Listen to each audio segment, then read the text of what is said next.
Welcome to Story Time, and thank you for joining.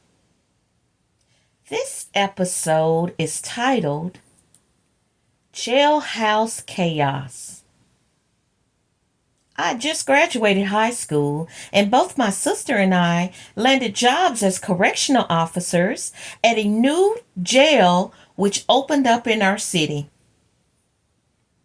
The Dawson State Jail, managed by Corrections Corporation of America, or CCA, opened in downtown Dallas in early 97. Our class was the first group of employees to work at the facility. The facility would house inmates that were near the completion of their sentences. These inmates were within 3 years of being released.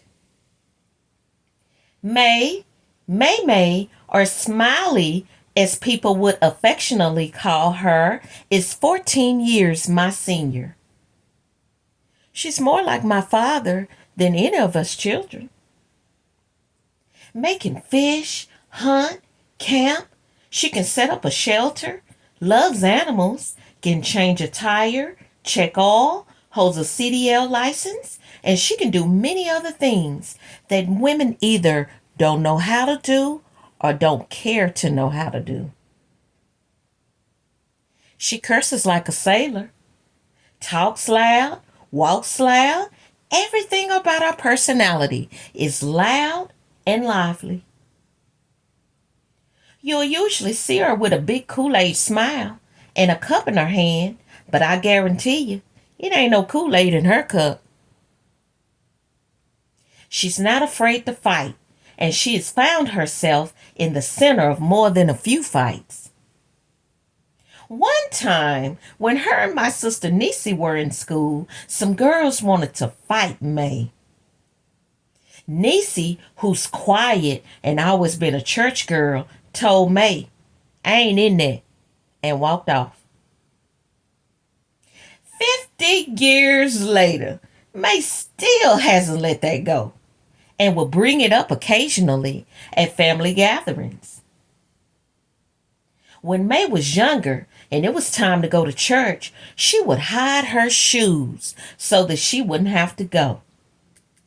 She loves guns and she loves shooting them.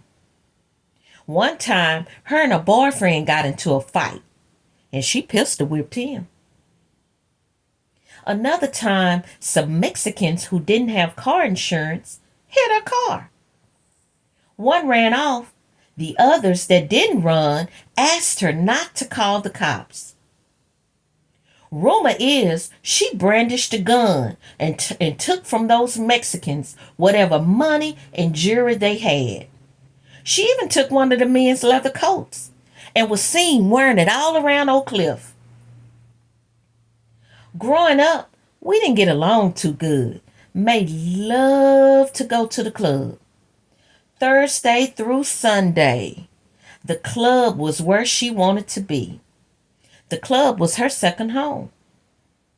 The problem was she didn't always have a babysitter and didn't want to pay nobody to watch her kids. She would leave her kids playing in the front yard of my parents' home. Didn't ask nobody to watch them. And she would leave them and then she would just burn off. Every time I would see her car pull up, I would yell, "Mama! May about to leave her kids in the yard." The way May saw it, with all those people in the house, somebody was going to watch her kids. She despised the fact that I would snitch on her to our mother. And I despised that she would always leave her kids on my mother. Mama would just complain and fuss about it. May worked the late night shift, and I worked the day shift, which meant that sometimes I had to relieve her. I hated relieving May. She was one that didn't believe in following rules, whereas I was the exact opposite. I followed rules and I believed in structure. She would let the inmates watch TV when they wasn't supposed to, be out of their bunks when they wasn't supposed to, and she would give them extra food trays. One time, a female inmate who didn't realize that a shift change had occurred walked to my window and said, "I want to thank you for giving me that extra tray." Frowning and confused about what she was talking about, before I could ask, "What are you talking about?" another inmate yelled out, "Fool, that ain't her. That's her sister." The female had been sick all week. Once she was better, she had a big appetite and wanted to eat. But of course the facility wasn't going to give her any extra food, but May would. May is rough around the edges, but when it comes to helping others, she doesn't hesitate. Once May's shift was over, she had a short time to clock out, which left me having to come on my shift and enforce rules that she had allowed the inmates to break. I hated this.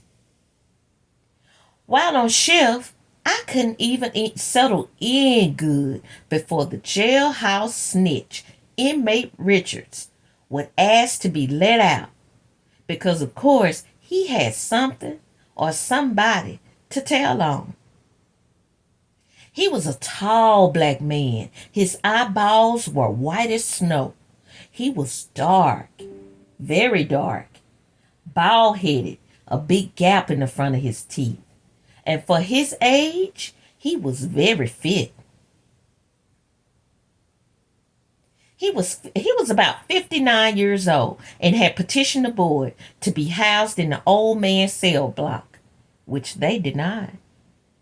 You had to be at least 60 years old before the facility would allow you to be housed in the old man block, which was down the hall. The old man block was calmer, less violent, more orderly. He wanted to be in that block real bad. He was currently being housed with men much younger and stronger than he was. This would be intimidating for any man well past his prime. He was the cell block custodian. He would be mopping the floor with his head down, all the while telling everything that was going on. "Officer Treese, bunk 20 has contraband. They're in the back gambling right now. Bunk 36 has cigarettes. Have the officers check the toilet, the third toilet on the right. They have hooch in there." It was never ending with this guy. He would talk the whole shift if I let him. A year had passed, and by this time I was pregnant, expecting my first child. I had some decisions to make. I not only had myself to look out for, I was having a baby. And that place was too dangerous to work at being a mother. I had decided that I was going to quit once the baby came. During this time, CCA was under fire due to some inmate deaths that had occurred. State and local agencies wanted this facility to be shut down. Leaders came to a resolution. They would allow the jail to remain open, but they wanted another company to manage it. CCA lost their contract to MTC. We would all be fired by CCA, and if we wanted to continue to work there, we had to apply to MTC. During this transition, I had managed to get my doctor to take me off of work. MTC extended an offer of employment to me, but I knew I wasn't going to take it. A riot broke out at the facility because during the transition, there was total chaos. Inmates were confined to their cells 24 hours a day, which drove them mad. They didn't have toilet paper. Sometimes there wouldn't be enough food to eat. They didn't have basic supplies that the facility was responsible for providing. Inmates flooded the toilets, exposed themselves to female officers, and would openly masturbate, shooting their sperm on officer control booths. Just imagine having to work in a place and you have 100 men going crazy, fighting, arguing, masturbate, and cussing you out. They smeared their shit on the walls and on the control booths. This place turned to hell on earth, and I was thankful I had gotten out of there a few months later. MTC finally gained control and restored order. By this time, I had a bouncing baby boy. And because I had been fired from CCA, I found unemployment and was able to stay at home with my baby the first year of his life. Inmate Richards was finally admitted to the old man tank, and he was released a short time after. As I got older, I mended our relationship, and I started going to the club with her. As for May, she applied to MTC, but they didn't hire her. During the transition and during a fire drill, she was caught sleeping on the job with her shoes off. She went on to work for a security company as a security officer, and she's still a gangster in these Dallas streets. Thank you for listening, and have a great day.